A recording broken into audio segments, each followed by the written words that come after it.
오늘 우리에게 주시는 하나님의 말씀은 에베소서 5장 15절에서 21절 말씀입니다. 그러므로 여러분은 어떻게 살아가야 할지를 살피십시오. 지혜롭지 못한 사람처럼 살지 말고 지혜로운 사람답게 살아야 합니다. 세월을 아끼십시오. 때가 악합니다.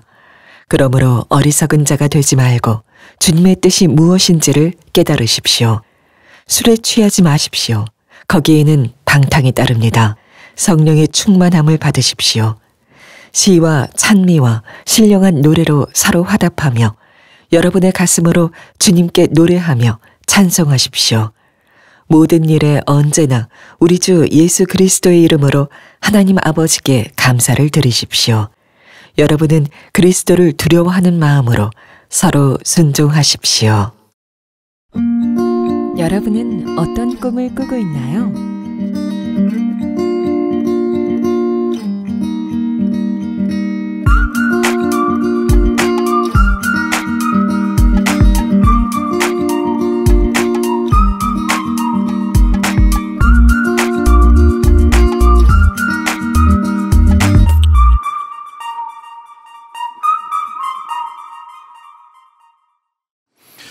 가정부흥회 다시 꿈꾸다. 오늘 마지막 시간입니다. 부부의 겨울에 다시 봄이 오려면, 부부의 겨울에 다시 봄이 오려면 이라는 제목의 말씀을 나누겠습니다. 우리가 봄철을 지나고 있습니다. 지난주에 봄비가 굉장히 많이 왔죠. 그리고 이제 아마 조금 있으면 여름이 될 것 같습니다. 근데 그거 아십니까? 부부에게도 계절이 있다는 것을. 부부에게도 사계절이 있습니다. 게리 체프만이라고 하는 분이 5가지 사랑의 언어라는 책을 썼어요. 굉장히 유명하죠. 그런데 이분이 쓰신 또 다른 좋은 책이 있어요. 아직 번역은 안 됐는데 결혼의 사계절이라는 책을 썼습니다. 그래서 이 부부관계를 계절의 은유를 사용해서 봄, 여름, 가을, 겨울로 표현을 한 겁니다. 여러분은 그 부부관계가 어떤 계절인지 궁금하시죠? 그래서 여러분들을 위해서 예배 끝나면 1층과 이 마가다락방 나가는 쪽에 이 결혼의 사계절 진단지를 비치해 두었습니다. 그래서 각각 부부가 체크하신 다음에 합산을 하시는 어느 쪽에 가까운지를 온라인에 오신 분들을 위해서 유튜브에 그 링크가 달려 있습니다. PDF로 다운받으셔서 체크해 보실 수가 있겠는데요. 이 게리 체프만이 얘기를 합니다. 봄은 무엇이냐? 새로운 시작을 의미하는 계절이죠. 부부관계가 새로 시작이 이제 되는 겁니다. 결혼을 하고 희망과 기대감으로 가득 차 있습니다. 주된 감정은 설렘, 기쁨, 행복과 생기 넘침입니다. 삶 전반에 대해서 앞으로 미래에 대한 긍정적인 전망을 갖고 있는 시즌이죠. 물론 예상치 못한 독초나 잡초가 자라기도 하지만 그것을 뽑아내면서 그 봄의 시기를 잘 이겨나갑니다. 그래서 사랑과 신뢰의 태도가 이제 꽃을 피는 시기가 봄의 시즌이죠. 그 다음에 여름을 맞이합니다. 이 여름은 가장 성경적으로 가장 복되고 가장 행복한 시기입니다. 이때는 즐거움이 주제가 되면서 삶이 아름답게 느껴집니다. 주된 감정은 행복이고 만족감, 성취감입니다. 부부는 서로 연결되어 있습니다. 영적으로나 정서적으로나 육체적으로 하나가 되어 있죠. 사랑 안에서 안정감을 느낍니다. 이때 부부간의 대화는 건설적이고 건강합니다. 자주 소통을 하며 서로의 다름을 정죄하지 않고 수용합니다. 용납합니다. 이것이 여름 시즌에 있는 부부예요. 영적 성장을 위한 상호 간의 노력이 있습니다. 부부는 서로 잘 이해하고 갈등 해결 방법을 터득합니다. 물론 여름 시즌에도 이 말벌이 돌아다니면서 이렇게 찌르는 일들이 종종 있기는 하지만 그러나 부부는 그 어려움을 잘 극복해 나갑니다. 이것이 여름입니다. 가을 시즌은 겉으로는 괜찮아 보이는데 이미 상당한 변화가 시작된 시즌이죠. 관계에 대한 불확실성과 게으름과 태만, 불안감이 나타납니다. 주된 감정은 슬픔, 불안, 거절감이고 정서적으로 고갈되었다는 느낌을 강하게 받습니다. 이때 주던 태도는 앞으로 이 결혼 상태에 대한 깊은 불안감, 우려와 미래에 대해서 불확실성을 갖게 되죠. 이 가을을 초래하는 원인이 있는데 바로 방치하는 겁니다. 서로가 서운했던 어떤 갈등을 해결하지 않고 그대로 내버려 두는 거예요. 이 방치가 가을로 인도하고 더 심하면 겨울로 인도하게 됩니다. 아무런 행동을 취하지 않고 각자의 관심사에 몰두하며 그렇게 살아가는 것이죠. 그래서 부부간의 관계 개선에 노력을 하지 않고 서서히 멀어집니다. 여러분, 가을은 단풍이 있긴 하지만 낙엽이 결국 메마르고 떨어지면 이 가지가 아주 앙상한 메마른 가지가 되는 것처럼 결혼 생활에 악화가 아주 명백해지는 바로 전 단계가 이 가을 단계죠. 이때에도 서로 노력하면 관계가 개선될 수 있습니다. 아직 늦은 것은 아니죠.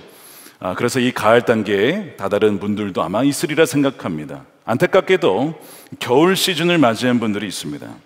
차갑고 매섭고 혹독하고 추운 시즌입니다. 봄철에 꿈이 있었어요.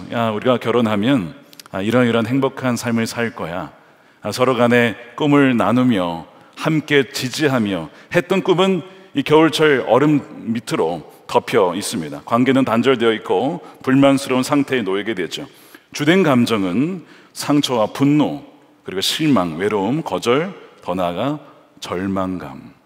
이것이 겨울 시즌입니다. 그래서 이 문제가 더 크게 인식이 되고 상대방 탓을 하는 경향이 아주 강하죠. 이때 주된 행동은 혹독한 말과 언어 폭력입니다. 그리고 폭력적인 행동이 나오고 서로를 회피하거나 그리고 대화를 하지 않습니다. 침묵이 오랜 기간 이어지는 것이죠. 이러한 분열적이고 파괴적인 행동이 나타나게 됩니다. 그래서 부부는 정서적으로나 영적으로나 육체적으로나 분리된, 같은 집에 살지만 분리되어 있는, 혹은 아예 떨어져 사는 그런 시기를 맞이하게 됩니다. 자, 여러분들의 부부의 삶 속에 어느 계절에 지금 있다라고 생각을 하십니까? 사람들마다 다 시즌이 다를 거예요. 그런데 가만 돌아보면 이 시즌 한 번씩 겪곤 합니다. 봄에서 여름으로, 가을로, 그리고 겨울로. 다만 그 가을 시즌과 겨울 시즌에 얼마나 오래 머물러 있느냐, 그 차이일 뿐, 대개 이 시즌을 겪는다는 것을 어느 정도 알게 되죠. 저도 마찬가지입니다. 저희도 가을과 겨울 사이의 시즌을 경험한 적이 있어요.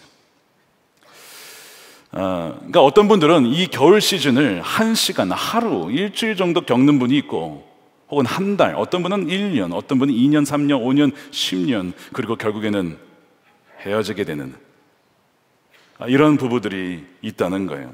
게리 셰퍼만이 이런 얘기를 합니다.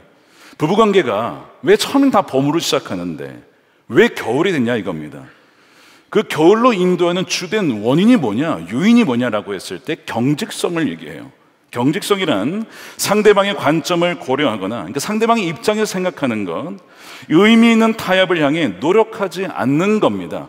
서로가 다름을 인정하고 노력해서 타협하고 맞춰 나가는 이 노력을 하지 않는 경직성이 결국에는 부부간에 이 겨울 시즌을 맞이하게 한다는 것이죠. 여러분, 부부라고 해서 다 같습니까?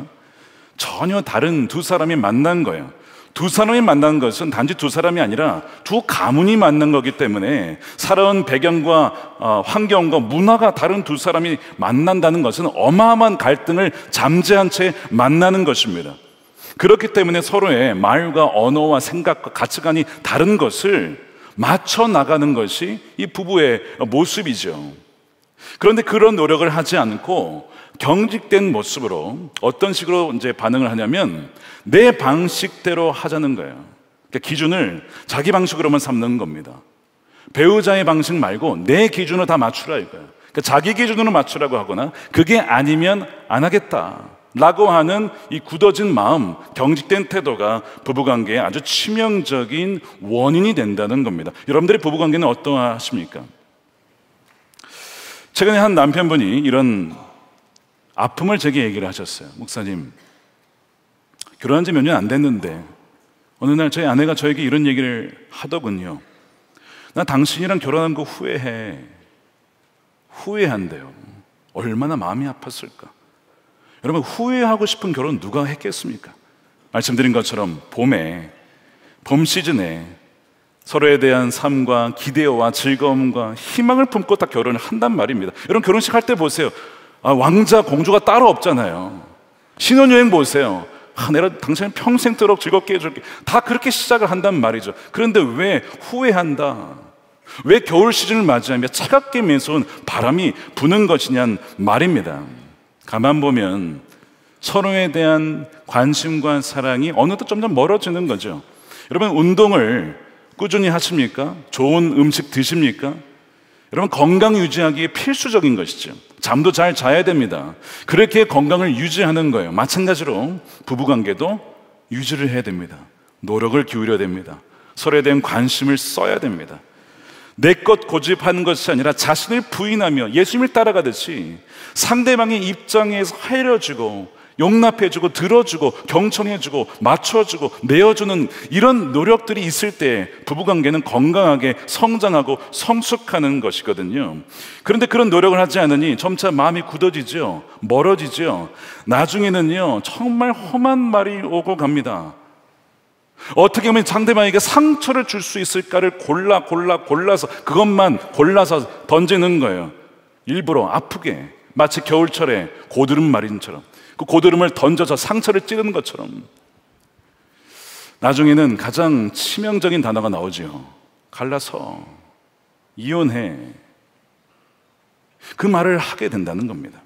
마가복음 10장에 보면 바리새파 사람들이 예수님을 시험하여 이렇게 묻습니다. 남편이 아내를 버려도 됩니까? 부부에 대한 얘기를 꺼내서 이혼에 대한 얘기를 꺼냅니다. 예수님께서 대답하시기를 모세가 너에게 어떻게 하라고 했느냐? 그들이 말하기를 이혼 증서를 써주고 아내 버리는 것을 모세는 허락했습니다. 여러분, 이 구절이 어디 나온지 아십니까? 신명기 24장입니다. 유일하게 이혼에 대한 규정이 된 율법이죠.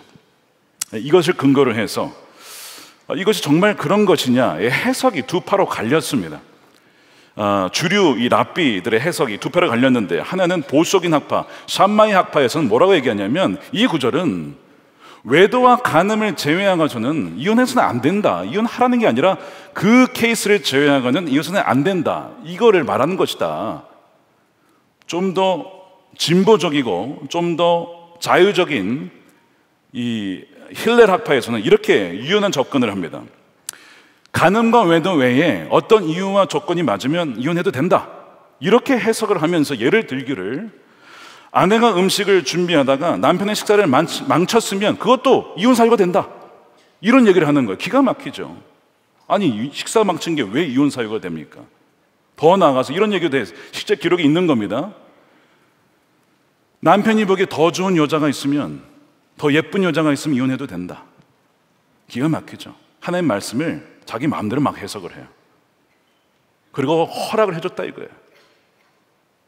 여러분, 지금도 목회자 중에 이혼을 장려하거나 혹은 해도 된다라고 가르치는 분들이 있어요. 여러분, 새로운 게 아니고요, 그 당시에도 이 힐렐 학파에서는 그런 해석을 지지했어요.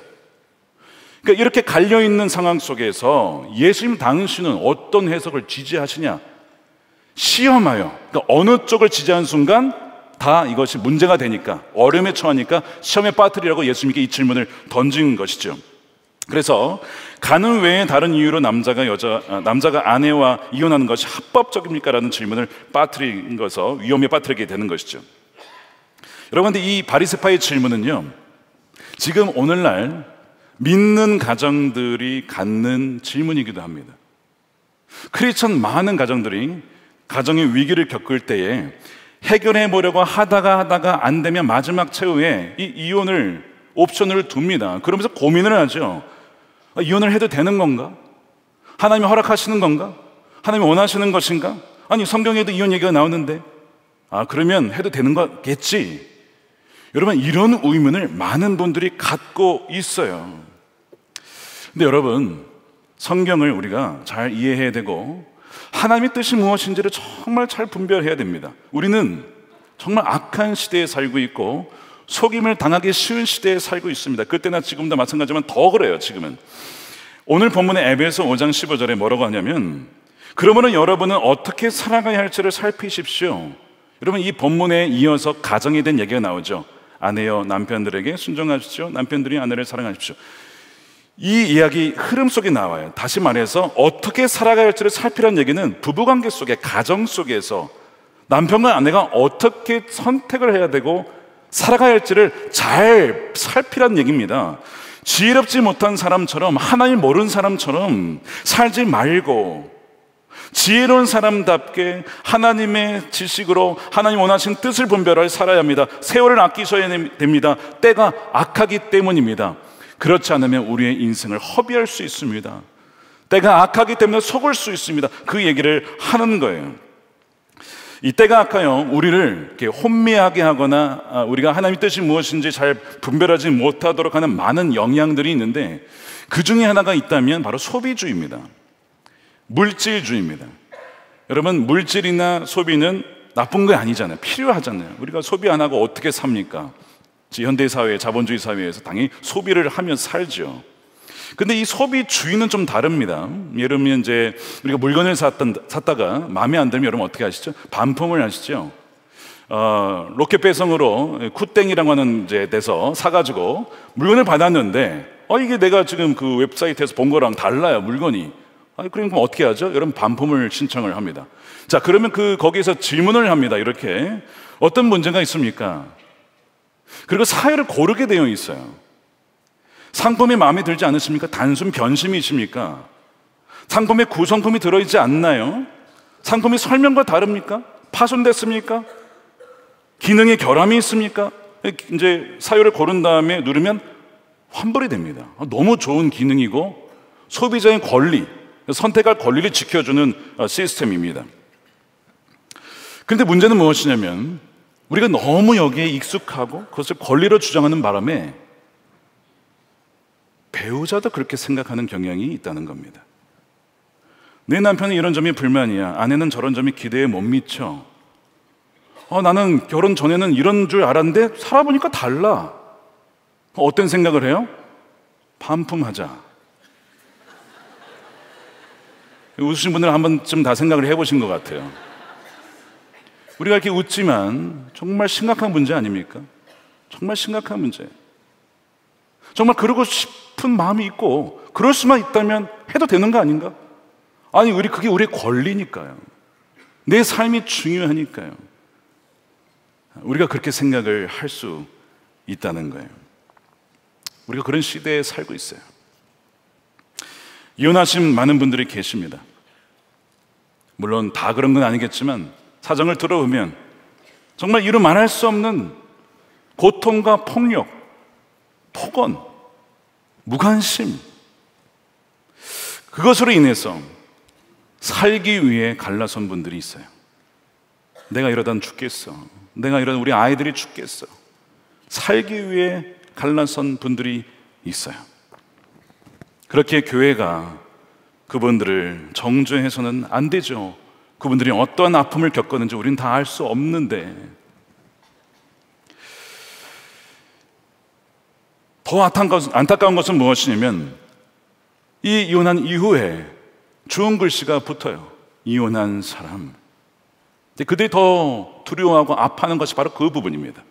이혼한 것도 괴로운데 이혼한 사람이래 라고 하는 그 말이 그분들에게 더 큰 상처를 준다는 겁니다. 제가 이민교회에 있을 때 어떤 분을 전도하려고 하는데 저희 교회 한 집사님이 그러시는 거예요. 목사님, 그분 교회 안 오실 거예요. 왜요? 아픈 일로 인하여서 헤어진 이혼 가정인데 교회에 오면 사람들이 이혼했대 수근거리고 그렇게 말할까 봐 그래서 교회 안 온다는 겁니다. 여러분, 교회가 왜 존재합니까? 죄인들을, 또한 아픈 사람들을 주 예수 그리스도 사랑으로 품고 용납하고 치유하기 위해 교회가 존재하는 거거든요. 병원이 왜 존재합니까? 환자들을 치유하기 위해 존재하는 것인데 교회 가면 상처를 받을까 봐, 선입견과 편견 때문에 공격을 당할까 봐 안 간답니다. 너무 마음이 아팠어요. 그래서 어느 누구든지 과거의 아픔을 묻지 않고 그 아픔과 상처가 주 예수 그리스도 안에 치유되어지고 새로운 소망을 품을 수 있는 교회가 되기를, 그런 원하는 마음으로 교회를 세워야겠다. 그렇게까지 지금까지 그렇게 목회를 해오고 있습니다. 여러분, 우리 교회는 어떻습니까? 어느 누구든지 품을 수 있겠습니까? 용서하며 품으며 용납하며 기도하며 그런 선한 목자가 교회가 되기를 축복합니다. 이혼 여부에 대한 바리새파 사람들의 물음에 예수님의 대답이 이러했어요. 모세는 너희의 완악한 마음 때문에 이 계명을 너희에게 써서 준 거다. 그러나, 이 그러나가 중요한 부분이죠. 그러나 하나님께서는 창조 때로부터 사람을 남자와 여자로 만드셨다. 하나님의 원래 계획은 남자와 여자를 만들어지고 하나님이 짝지어 주셨기 때문에 사람이 나눠서는 안 된다. 이것이 하나님의 원래 계획이라고 하는 거예요. 그런데 왜 이혼 증서를 써주라고 모세가 얘기를 했느냐? 그것은요, 하나님의 뜻이 아니라 허용이라는 것입니다. 이혼은 이미 죄로 인해서 반역하는 마음을 가진 인간들로 인하여 하나님의 원래 목적이 상당히 무너진 그 상황에서 그로 인해 발생하는 피해를 줄이기 위한 유감스럽지만 임시적으로 필요한 수단으로 차악으로 마련된 수단이었습니다. 허락됐다라는 이 동사는 양보라는 의미예요. 그래서 기준을 낮추다라는 의미거든요. 예를 들면 이런 겁니다. 부모님이 자녀가 밥을 먹는데 야, 편식하지 말고 가리지 말고 골고루 먹어라. 이게 아버지 어머니 뜻이에요. 그 뜻대로 됩니까? 아이가 먹습니까? 안 먹어요. 맨날 소세지 먹고 맨날 튀김 먹고 맨날 아이스크림 먹고 이런 것만 좋아해요. 그렇게 먹으면 분명히 건강이 상해요. 근데 골고루 먹으라는데 안 먹으면, 아예 안 먹으면 어떻게 또? 그럼 굶잖아요. 그러니까 그러면 덜 해로운 거 먹어라. 덜 해로운 걸 먹어. 허락해 준 것이 있죠. 그렇지만 그렇다고 해서 그것이 부모님의 뜻은 아닌 거예요. 그와 유사합니다.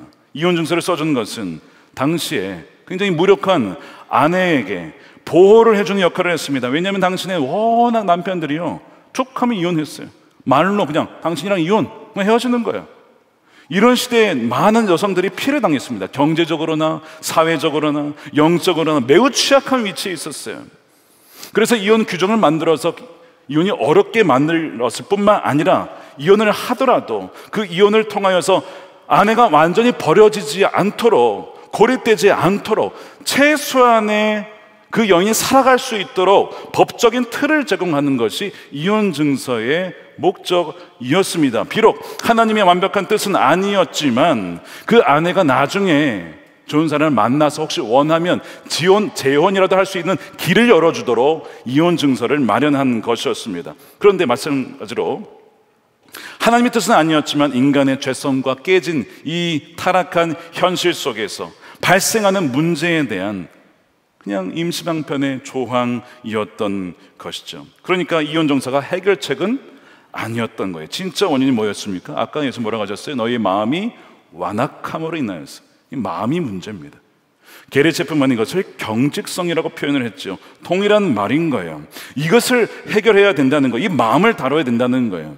여러분, 이 마음의 완악함은 성경에서 곳곳에 등장하는데 하나님의 뜻을 거스르는 태도, 마음, 그래서 목이 곧은 백성이다, 마음이 완악한 백성이다, 이렇게 표현을 종종 하지요. 근데 거기에 대한 경고의 말씀이 굉장히 자주 나와요. 히브리서 3장 7절 보십시오. 그러므로 성령이 이와 같이 말씀하셨습니다. 오늘 너희가 그의 음성을 듣거든, 하나님의 음성을 듣거든, 너희 조상들이 광야에서 시험받던 날에 반역한 것 같이 너의 마음을 완고하게 하지 말아라. 너희를 살리라고 주는 말씀을 한 귀로 듣고 흘려보내지 말고 너희를 살리라고 주는 생명의 말씀이니 그 말씀에 아멘으로 순종하여야 너희가 사는 것이다 라고 얘기하는 거잖아요. 신명기 10장 16절 보십시오. 그러므로 당신들은 마음의 할례를 받아야 됩니다.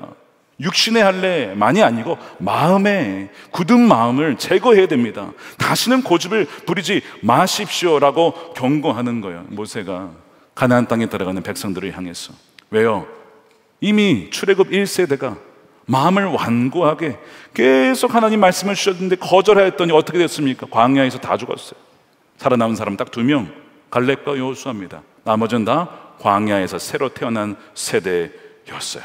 여러분, 이렇게 마음이 완악한 것을 두는 것이 굉장히 위험한 겁니다. 부부관계도 겨울 시즌으로 몰고 갈 뿐만 아니라 영적으로도 하나님의 복을 누릴 수가 없는 상태가 되는 거예요. 근데 사실 이 부부관계가 처음부터 이러진 않았죠. 처음에 연애할 때는요, 온통 관심을 다 쏟아붓습니다. 어떤 남편분이 그러는 거예요. 자기 이제 당신의 그 아내를 자랑하시면서 이제 처음에 아내를 만났을 때 대학 캠퍼스에서 만났는데 진짜 캠퍼스에 그녀만 환히 빛나더라는 거예요. 이렇게 표현을 하시는 거예요. 그럴 수 있죠. 근데 진짜로 너무나 그 여인이 인기 많다 보니까 한 40여 명의 남자들이 그렇게 몰려들었답니다.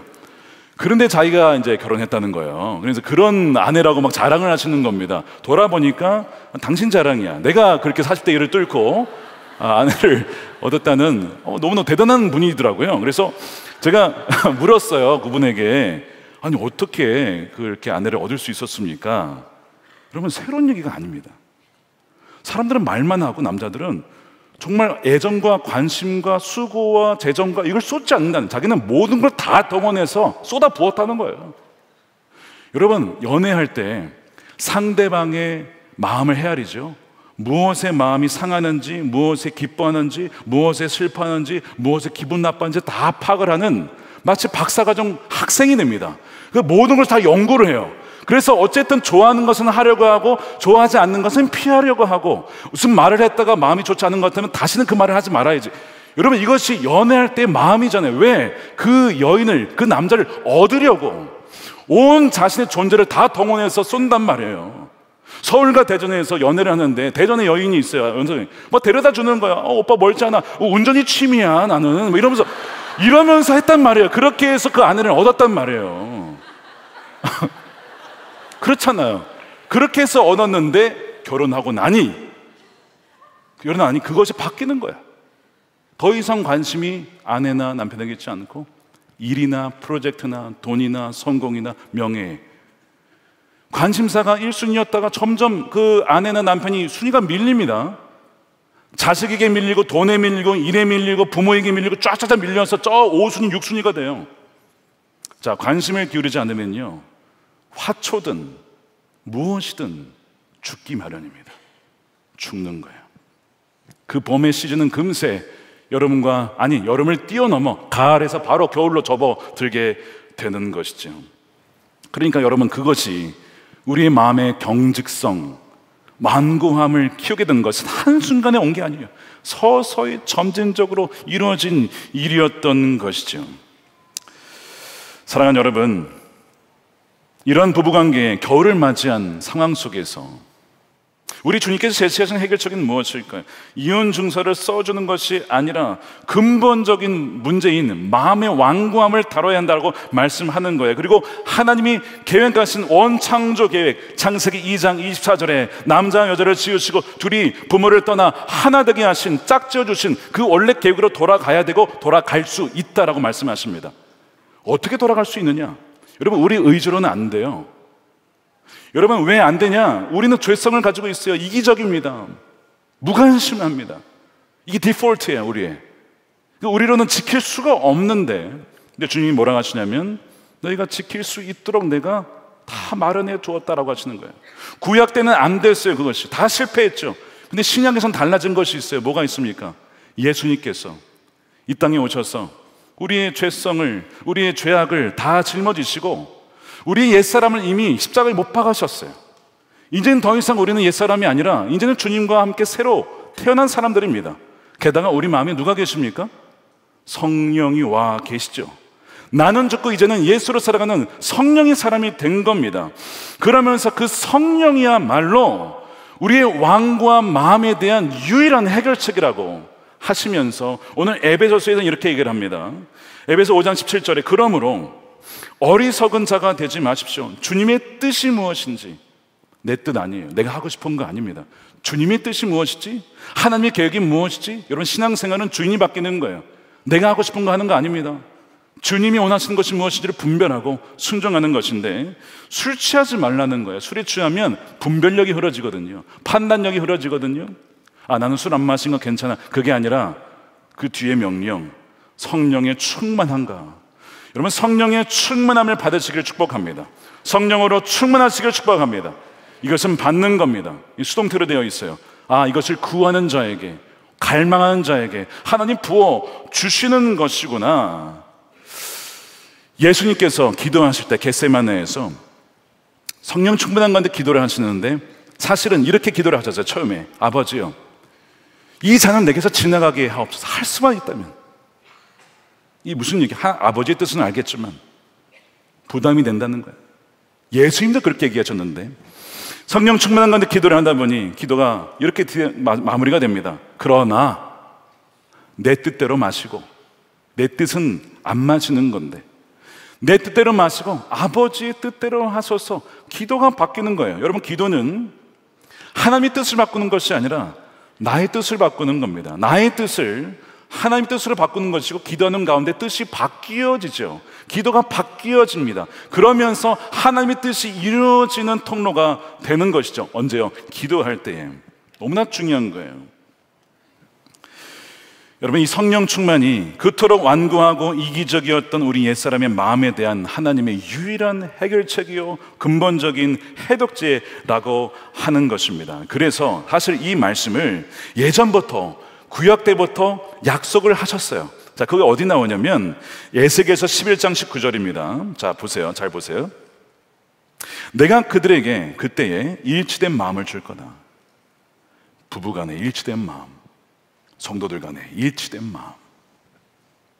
아멘입니까? 아멘 되십니까? 새로운 영을 그들 속에 넣어주겠다. 새로운 영을. 내가 그들의 몸에서 돌같이 굳은 마음, 아까 완악한 마음이라고 했잖아요. 이미 여기도 나오죠. 굳은 마음을 없애고, 우리는 못 없애요, 여러분. 그러나 살같이 부드러운 마음을 주겠다. 주님께서 주시겠다. 아멘이죠. 하나님께서 그렇게 하시겠다. 그러니까 부부관계에서 차가운 겨울 속에 가져오는 이 경직성과 이혼의 위기에, 이거는 우리 스스로는 절대 해결을 못합니다. 사랑하라, 순종하라, 말씀 알아요. 아는데 의지가 발동이 안 되는데 어떡합니까? 그런데 성령이 부어주면, 말씀이 부어주면, 우리 마음이 녹아지면, 그 굳었던 돌과 같은, 그 얼음장 같은 마음이 녹아지면 부드러운 살처럼 되어서 순종하라, 기꺼이 순종하겠습니다. 사랑하라, 죽기까지 희생하며 아내를 사랑하겠습니다. 그렇게 바뀌어지는 놀라운 역사가 여러분들에게 부어지게 되기를 축복합니다. 그래서 부부의 마음이요, 놀랍게 바뀌는 거예요. 그렇게 의지적으로 안 되던 것들이 서로 사랑하며 순종하며 서로 존재에 대해 감사하게 되고 하나님을 찬양하게 됩니다. 그래서 성령 충만한 자의 특징이 오늘 에베소서 5장에 보면 네 가지 특징이 쭉 나오죠. 19절에서 21절까지. 자, 그래서 성령 충만을 받으십시오라고 하면서 영어에서는 콤마로 계속 문장이 이어져 있습니다. 한 문장이 한 문장. 19절에서 21절이. 그럼 네 가지가 뭐가 나오느냐? 첫 번째, 시와 찬미와 신령한 노래로 서로 화답하며. 근데 영어로 보니까 speaking one another예요. 부부로 얘기하면 서로가 대화를 하게 되고요, 영적인 대화를 하면서 하나님을 찬양하는 이야기를 자꾸 간증을 하게 됩니다. 이 놀라운 성령의 역사죠. 부부가 그렇게 간다는 거예요. 두 번째, 주님께 노래하며 찬양을 합니다. 하나님 찬양합니다. 하나님 위대하신 일을 행하셨습니다. 우리 부부관계를 회복시켜 주셨습니다. 하나님을 찬양하고 높여드리게 되죠. 세 번째, 모든 일에 언제나 하나님께 감사하게 됩니다. 하나님 불평했던 것을 회개하며 하나님 생명 주시고 아내 주시고 남편 주시고 이 가정을 주신 하나님께 감사합니다. 감사가 굉장히 중요한 특징이에요. 네 번째, 그리스도를 경외함으로 아내를 볼 때 아내가 그냥 아내가 아니라 하나님의 사랑받는 딸로, 남편을 볼 때 그리스도를 경외함으로 그냥 남편이 아니라 하나님의 사랑받는 아들로서, 예수님이 죽기까지 사랑하는 아들로서 그리스도를 경외함으로 순종하는 것이죠. 저는 아내에게 종종 여보 고마워를 표현하려고 합니다. 식사 준비를 할 때 다 먹고 나서 여보 고마워, 잘 먹었어. 와이셔츠를 다려줍니다. 감사하죠. 그냥 받지 않아요. 여보 바쁜데 다려줘서 고마워. 러닝 쫙 군대처럼 각이 딱 잡혀 있어요. 얘들에게 군기가 들어있나? 여보 고마워. 안 그랬으면 내가 다 빨래해가지고 다 했었어야 했는데 해줘서 고마워. 여러분, 당연한 게 아닙니다. 이게 아내는 주님을 사랑함으로 남편을 위해 내조하고 지지해주고 얼마나 감사합니까? 근데 우리가 그 표현을 안 하고 당연하게 여기고 나중에 왜 안 했어? 왜 안 다렸어? 그럼 그게 아니에요. 고마워 표현하면 기꺼이 나도 그렇게 나가는 것이죠. 그럼 서로 이제 순종하게 됩니다. 여보, 집안일이 너무 많은데 청소 좀 해줄 수 있어요? 존댓말을 하거든요, 서로. 저희는. 아, 그래, 도와줄게. 여보, 아, 당연히지. 쓰레기 내가 버려줄게. 어떤 사모님은 많은 목사님들이 이렇게 쓰레기 버려줄 때 사랑을 느낀다고 하잖아요. 봉사 언어가 있기 때문에 서로에게 순종하는, 서로에게. 그러니까 이 마지막 21절의 구절이 바로 이 가정과 연결되어 있는 구절이거든요. 이게 서로 순종한다는 게 부부가 서로, 성도가 서로 순종함으로 아내는 또 남편을 순종하고, 또한 남편은 그리스도의 말씀 바로 죽기까지 사랑하라고 하는 그 말씀에 순종하고 서로 순종하는, 이게 가장 아름다운 부부의 모습인 것입니다. 이런 가정을 누린 여러분 되시길 축복합니다. 그런데 그 비결이 뭐라고요? 오직 성령으로 충만을 받을 때.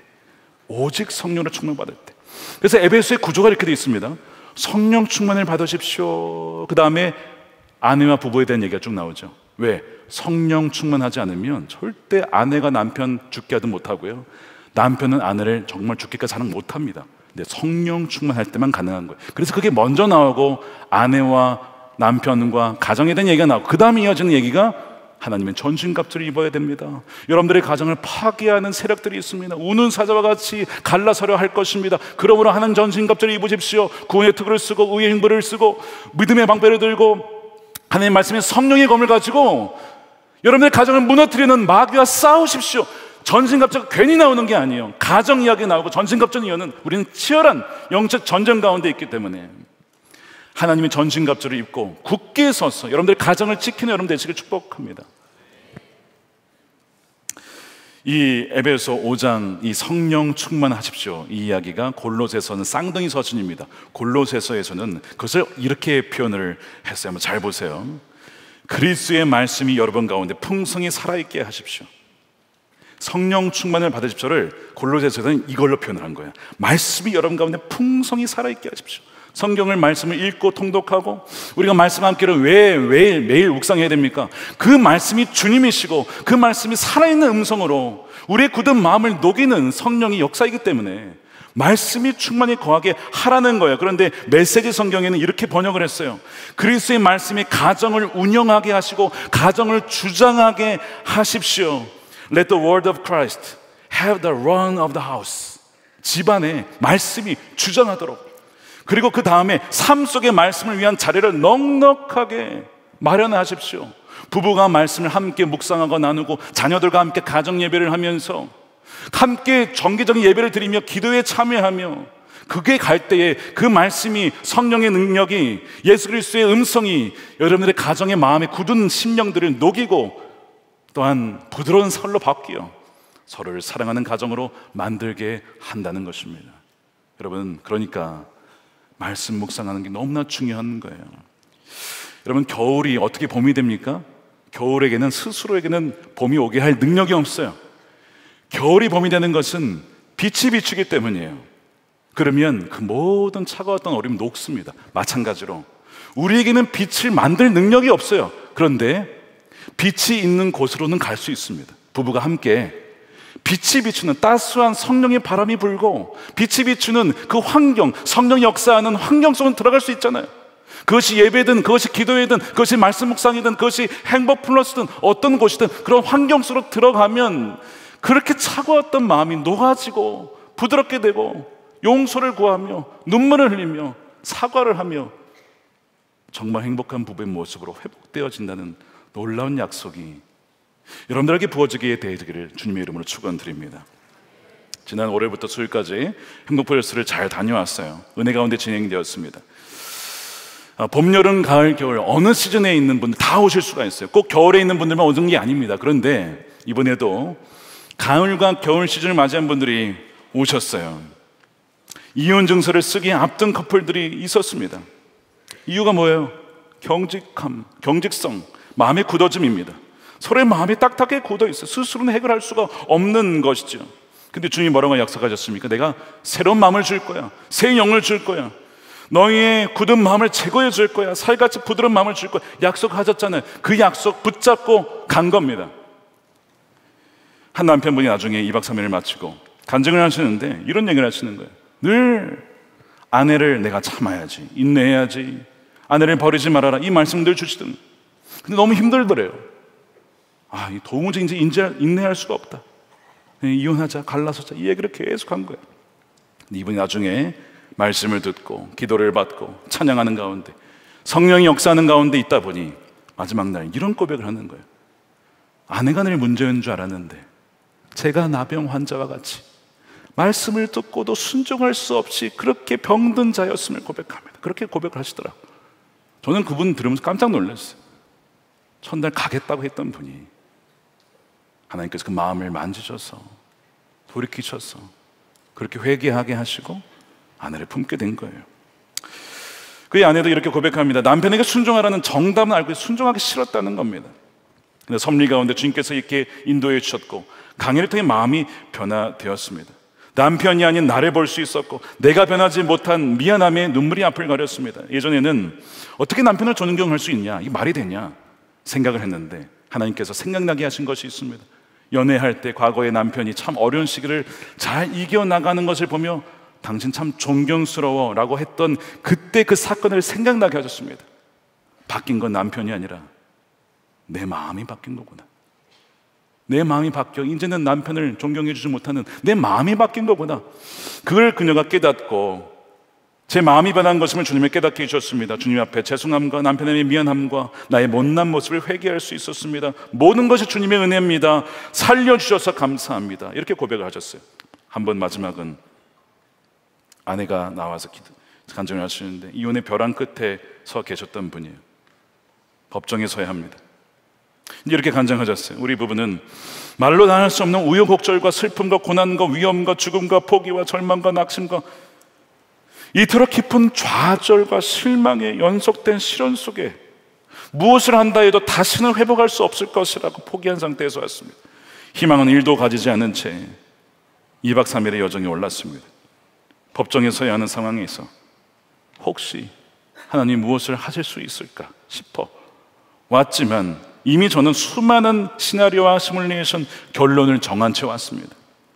그런데 놀랍게도 예수님이 부르며 2박 3일 일정을 참석하는 가운데 우리 마음을 녹이셨고 주님께서는 이렇게 우리 부부를 바꾸어 주셨습니다. 절대 이루어지지 않을 것만 같은 회복을 주셨습니다. 주님, 다시는 이혼을 생각하지 않고 처음 행위를 되찾아 처음 사랑을 이루어 한몸됨을 힘써 지켜나가겠습니다. 이런 고백하셨어요. 할렐루야, 주님이 하신 것이죠.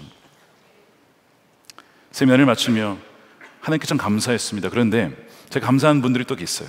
행복플러스와 또 이분들을 위해서 중무하신 속회원들, 지역장님들, 간식과 중보기도로, 데코로, 음향으로 섬겨주신 분들이 많이 계셨어요. 그분들의 섬김과 기도 때문에 또 하나님 역사하신 것이거든요. 여러분, 다시 꿈꾸다 배경이 되었던 창세기 28장에 야곱이 꿈을 꾸는데 계단이 내려왔죠. 그 위에 누가 있었습니까? 천사들이 오르락 내리락 했어요. 뭐 한 거예요? 하나님의 뜻에 따라 이 땅에서 하나님의 뜻이 이루어질 수 있도록, 가정에서 하나님의 뜻이 이루어질 수 있도록 그들이 열심히 오르락 내리락 하면서 일하고 있었거든요. 그래서 하나님이 지배된 거거든요. 그들의 섬김과 수고를 통해서 이 가정이 변화되어지는 통로가 되었다는 거예요. 사랑하는 여러분, 여러분들의 가정이 하나 될 수 있도록 주위에서 기도하는 분들이 많이 있습니다. 여러분들이 정말 그 마음이 굳어진 마음이 녹아지고 성령으로 하나 될 수 있도록 중보하며 기도하며 그렇게 돕는 분들이 계세요. 여러분들은 혼자가 아니라는 거예요. 무엇보다도 우리 주님께서 여러분들과 함께 하십니다. 사랑하는 여러분, 이제 혹시 부부의 겨울의 계절을 맞이하신 분들 계십니까? 다시 꿈꾸십시오. 다시 봄바람이 불어, 사철의 봄바람이 불어 냉랭했던 부부관계가 녹아들고 정말 손잡았을 때 그렇게 흥분되며 설레었던 그 마음이 회복되어 주님이 설계하시고 또한 기초를 세우신 아름다운 가정의 모습을 회복하며 누리는 여러분들의 가정이 되시기를 주님의 이름으로 축원드립니다. 우리 함께 기도하겠습니다. 이 시간 기도할 때 우리 싱글이신 분들은 또 이룰 가정을 위해 꿈꾸며 기도했으면 좋겠고, 또 주위의 어려운 가정들을 위해서 기도해 줬으면 좋겠고요. 혹시 부부로 오신 분들은 서로 손을 잡고 기도했으면 좋겠습니다. 주님이 설계하신 아름다운 가정 설계도대로 아내는 남편을 죽게 하듯 또 남편은 아내를 죽기까지 사랑하는 이 언약 관계가 끝까지 주 예수 그리스도의 은혜로 지켜지게 하소서. 이혼의 아픔을 겪고 혹시 재혼을 하신 분이 계십니까?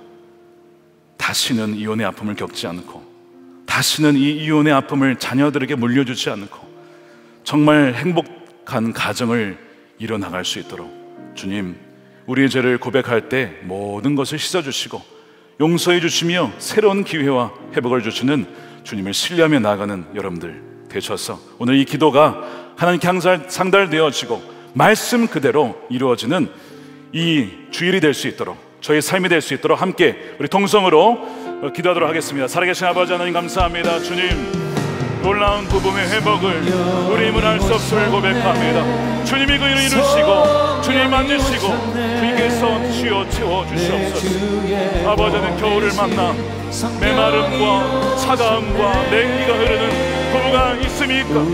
성령으로 눈을 가운데 임재해 주셔서 다시는 마음으로 말로 행동으로 상처를 주지 않고 정말 천국 같은 가정을 세워나갈 수 있도록 다시 부부의 봄을 꿈꾸며 여름을 향해 달려나가는 아름다운 가정들이 다 되게 하여 주시옵소서. 오 주님, 성령이여 충만히 부어 주시옵소서.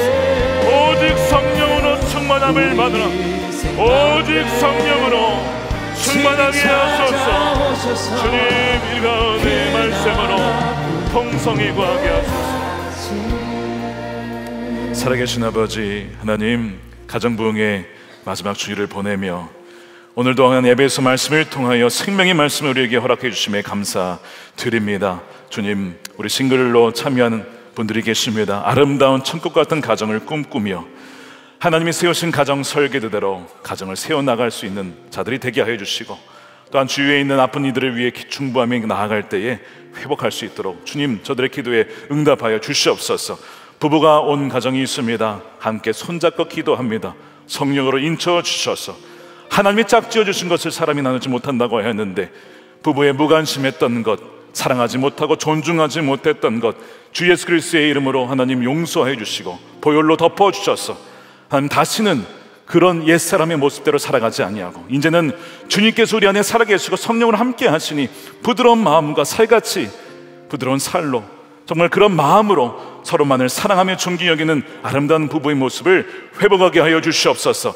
재혼 가정들도 있습니다. 주님, 이혼의 아픔을 위로하여 주시고 하나님 건강한 가정을 세워나가서 하나님 이혼의 아픔이 하는 대로 흘러가지 않도록 하나님이 정말 대로 흘러서 하나님의 축복된 가정이 흘러갈 수 있도록 주여 인도하여 주시옵소서.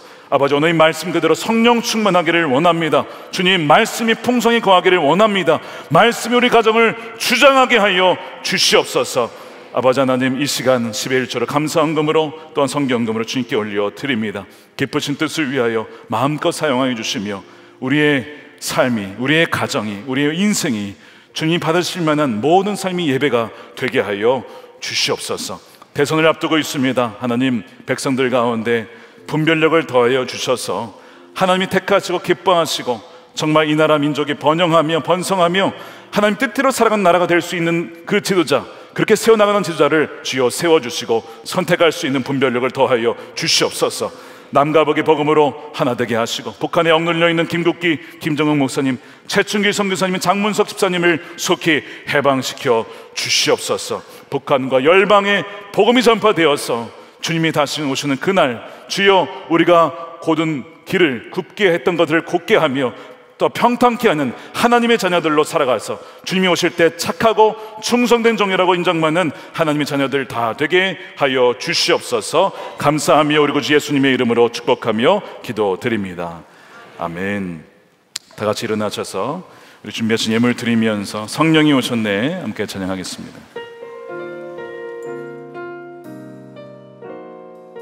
허무한 시절 지날 때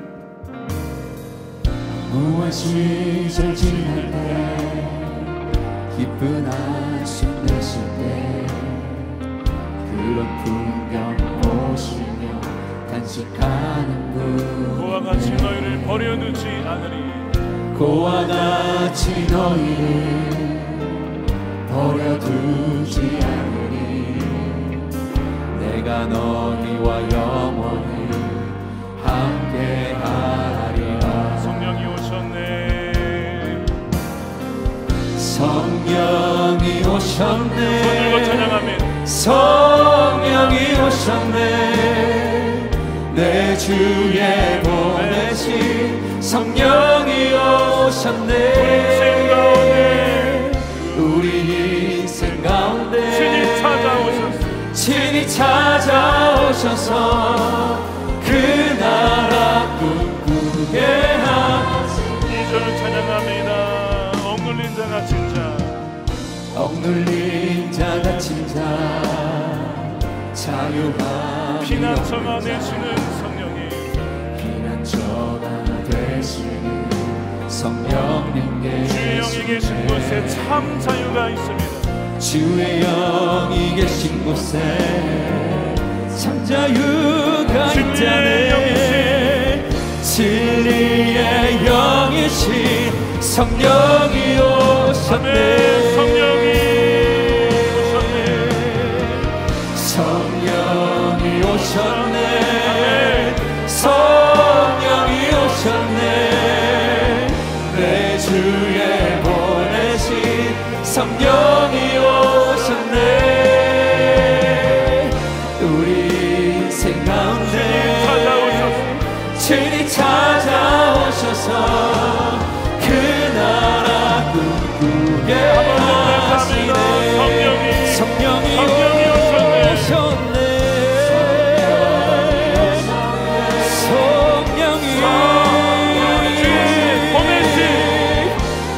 주의 보내신 감사합니다. 성령이 감사합니다 주님. 오셨네 우리 인생 가운데 친히 찾아오셔서 그 나라 꿈꾸게 하시네 그 나라 꿈꾸게 하시네 그 나라 꿈꾸게 하시네 그 가정 꿈꾸게 하시네 그 가정 꿈꾸게 하시네. 할렐루야. 모든 영광을 주님께 올려드립니다. 감사합니다 주님. 축도하겠습니다. 우리 주 예수 그리스도의 크신 은혜와 아버지 하나님의 풍성한 사랑하심과 우리를 그와 같이 버려두지 아니하시고 참 자유를 주시기 위해 우리에게 친히 찾아와 주신 성령님의 감화감동 교통 내주하심이 부부의 아픔을 딛고 겨울을 지나 다시 봄을 꿈꾸며 성령의 바람을 따라 부드러운 마음으로 아내와 남편을 사랑하며 존중하기로 천국 같은 가정을 세우기로 결단한 사랑하는 모든 성도들 머리 위에 저들의 가정과 일터와 사랑하는 자녀들과 다음 세대와 주의 몸된 교회와 이 한국교회 또한 조국 대한민국과 열망 가운데 영원히 함께 하시기를 간절히 축원하옵나이다. 아멘.